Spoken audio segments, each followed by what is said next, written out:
മുരുകൻ ഈ രാജ്യത്തിന്റെ അല്ല, ഈ ഭാരതത്തിന്റെ പൂർവ്വ പാരമ്പര്യത്തിലെ ഏറ്റവും ശക്തനായ ദേവസേനാധിപതിയാണ്, ചീഫ് കമാൻഡന്റ് ആണ്. ആ മുരുകൻ ഉണർന്നു പ്രവർത്തിച്ചു തുടങ്ങുന്നു എന്നതിന്റെ തെളിവാണിത്.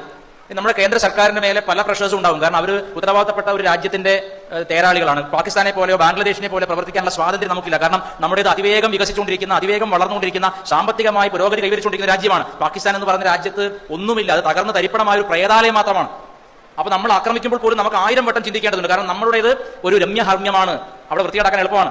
28 പേരുടെ ജീവന് വില 28,000 2,80,000 2,80,00,000 മുരുകൻ വീട്ടിയിരിക്കും, അതിന് സംശയമില്ല. പക്ഷേ മുരുകൻ എന്ന വാക്കിന്റെ അർത്ഥം അഴകൻ, സുന്ദരൻ എന്നാണ്. അഴകന്റെ ചൊല്ലുക്ക് മുരുക എന്നൊരു പാട്ട് ശീർകാഴി പാടി നമ്മൾ ചെറുപ്പത്തിൽ കേട്ടിട്ടുണ്ട്. അഴകന്റെ ചൊല്ലുക്ക് മുരുക, തമിഴ്മാർ നന്നായി പാടുന്നവരാണ്. അഴകന്റെ ചൊല്ലുക്ക് മുരുക, അഴകെന്ന് പറഞ്ഞാൽ മുരുകനാണ്. ലോകത്തിലെ മുഴുവൻ സൗന്ദര്യവും കോടി കന്ദർപ്പന്മാരെ, കന്ദർപ്പൻ എന്ന് പറഞ്ഞാൽ കാമദേവൻ, കോടി കന്ദർപ്പന്മാരെ ഒരുമിച്ച് പഠിച്ചൊരു രൂപത്തിൽ വെച്ചാൽ അത് മുരുകനാണ്. മുരുകന്റെ സൗന്ദര്യം, മുരുകന്റെ ഐശ്വര്യം ആർക്കുമില്ലെന്ന് പറയാം. ആ മുരുകന്റെ പേര് തിരിച്ചിട്ടാൽ കുമരൻ എന്നാണ്.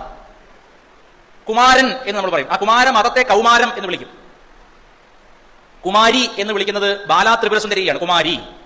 കുമാരി കൽപ്പലതാമ്പ എന്ന് വിളിക്കും. ആ കുമാരി എന്ന് പറയുന്നത് ബാലാ ത്രിപുരസുന്ദരി. ആരാണ് ബാലാ ത്രിപുരസുന്ദരി? ഭണ്ഡാസുരനെ വധിക്കാൻ വേണ്ടിയിട്ട് ദേവിയുടെ സൈന്യം, ലളിതാംബികയുടെ സൈന്യം പുറപ്പെടുമ്പോൾ അവിടെ വാരാഹിയുണ്ട്, അപ്പുറത്ത് മാതങ്കിയുണ്ട്, അനേകം ഉപദേവതകളുണ്ട്, സപ്തമാതൃക്കളുടെ വലിയ സൈന്യമുണ്ട്. ഇവരൊക്കെ അവിടെ നിൽക്കുമ്പോൾ, യുദ്ധം ചെയ്ത് കറ കളഞ്ഞ് തീർത്ത ശക്തരായ നേതാക്കളൊക്കെ അവിടെ നിൽക്കുമ്പോൾ, കേവലം 9 വയസ്സ് തികയാത്ത ലളിതാംബികയുടെ പുത്രി ബാല പറയുകയാണ്, അമ്മ ഞാൻ ഒറ്റയ്ക്ക് മതി ഇത് ചെയ്യാൻ, ഇവരാരും വേണ്ട, ഈ വല്യമ്മമാരൊക്കെ വിശ്രമിച്ചോട്ടെ, ഞാൻ ഒറ്റ ഒരുത്തി മതി എന്ന് പറഞ്ഞു. ആ ഒരു ഒറ്റ ഒരുത്തി എന്നതിന്റെ നേരെ പുരുഷ പുംരൂപമാണ്, പുംഭാവമാണ് കുമാരൻ. കുമാരി എങ്ങനെയാണോ ഭണ്ഡാസുരനെ വധിക്കാൻ വേണ്ടി ഞാൻ തയ്യാറാണ് അമ്മ എന്ന് പറഞ്ഞത്, അതുപോലെ മുരുകൻ അച്ഛനോട് പറഞ്ഞു, താരകാസുരനല്ല, അവന്റെ 10,000 ഇരട്ടി ശക്തിയുള്ള വന്നാലും ഞാൻ ഒരാൾ മതി എന്ന് പറഞ്ഞു. അങ്ങനെയുള്ള മുരുകൻ അഴകനാണ്, ശാന്തനാണ്, കുഞ്ഞാണ്, ബാലകുമാരനാണ്, ബാലമുരുകനാണ്. ആ മുരുകൻ കുമാരനായാൽ അവിടെ അർത്ഥം മാറി. കുമാരൻ എന്ന പദത്തിന് അർത്ഥം 16 വയസ്സുകാരനാണ്, ചെറുപ്പക്കാരനാണ്. പക്ഷേ കുമാരൻ എന്ന് പറഞ്ഞാൽ മറ്റൊരു അർത്ഥമുണ്ട്. കുമാരൻ, അതായത് മുരുകൻ കൊന്നാൽ ആ ശവശരീരം തിരിച്ചറിയാൻ പറ്റാതാവുമെന്നാണ്.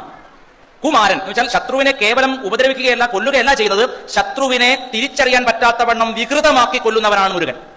അവൻ കുമാരനാണ്. അപ്പോൾ ഇപ്പോൾ ഇതുവരെ നമ്മൾ എല്ലാ മാർക്കുകളുടെ പരിപാടിയിലൊക്കെ മുരുക എന്ന് വിളിച്ച് നമ്മളിപ്പോൾ കുമാര എന്ന് വിളിക്കുന്ന സമയം, നാളത്തെ യാഗം അതിനെയാണ് കാണിക്കുന്നത്. ഈ രാഷ്ട്രം കുമാരന്റെ ഭാവത്തെ ആർജിക്കാൻ പോകണം. ഭാരതം സുന്ദരമായ രാഷ്ട്രമാണ്. ഈ രാഷ്ട്രം മുരുകന്റെ അഴക് പോലെ അഴകാവുന്ന രാഷ്ട്രമാണ്. ഇപ്പോൾ ആ പദങ്ങൾ തിരിച്ചിടാനുള്ള സമയമായി. ഇത് കുമാര രാഷ്ട്രമായി നാളെ അത് ഭവിക്കാൻ പോവുകയാണ്. അതായത് നമ്മുടെ ആദരണീയനായ പ്രധാനമന്ത്രി കാർഡ് ബ്ലാൻഷ് കൊടുത്തിരിക്കുകയാണ്. നമ്മുടെ സൈന്യത്തിന് എന്തും ചെയ്യാനുള്ള അധികാരം കൊടുത്തിരിക്കുകയാണ്.